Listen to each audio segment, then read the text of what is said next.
Well, here with us Mr. Elisey is the head of this church, head of this shelter. So please, can you introduce yourself to us and your shelter? My name is Elisey Pronin, and I was born in Lugansk region, but because of the war in 2014,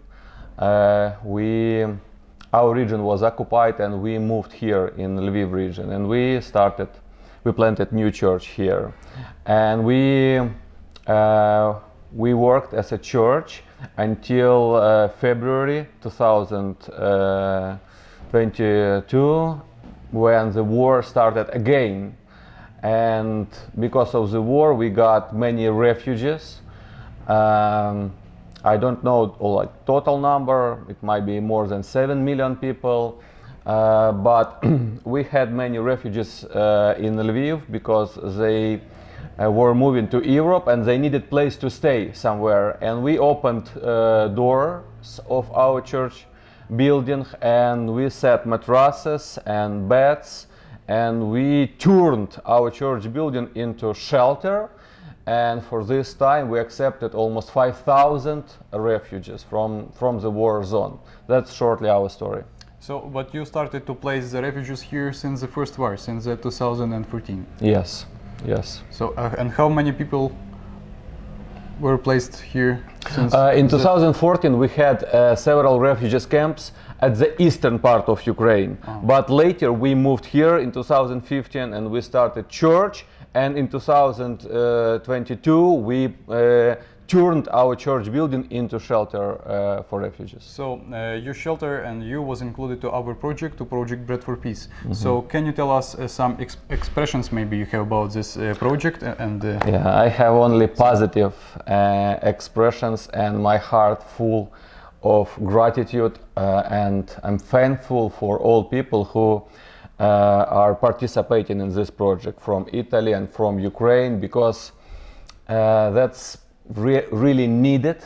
Many people, they lost everything what they had, and I understand them very well, because I lost all my property and my business and my house at the eastern part of Ukraine, and I know what does it mean to become refugees and do not have even food or even place to go or even place to stay and spend night. And that's really needed to support people, and through this project we able to provide people shelter and food and supply their needs. That's why it's important. Second thing, I really amazed because in this way we can see great cooperation and great unity. All world stands with Ukraine, and all people in Ukraine, they united this idea to survive and to win in this war, and I'm really excited to be part of this project.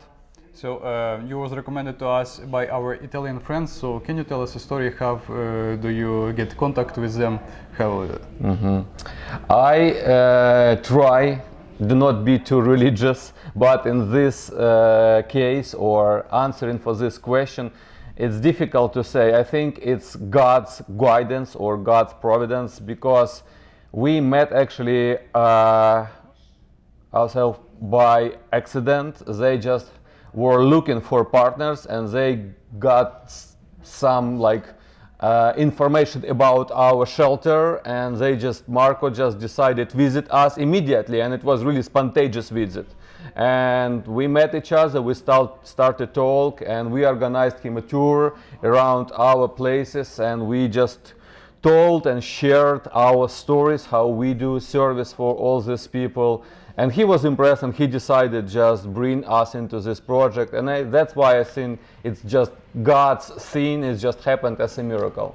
So what do you expect in the future from our project Bread for Peace? What do you expect from our cooperation?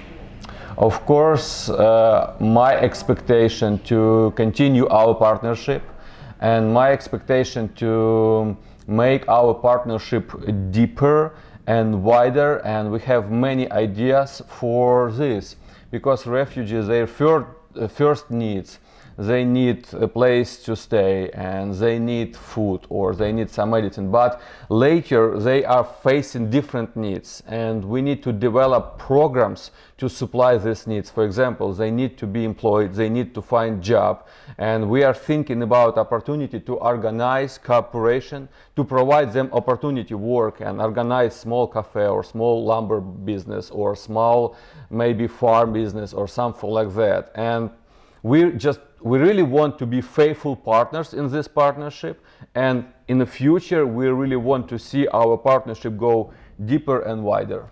So, can you tell us, please, a few words about the products that we choose for this project?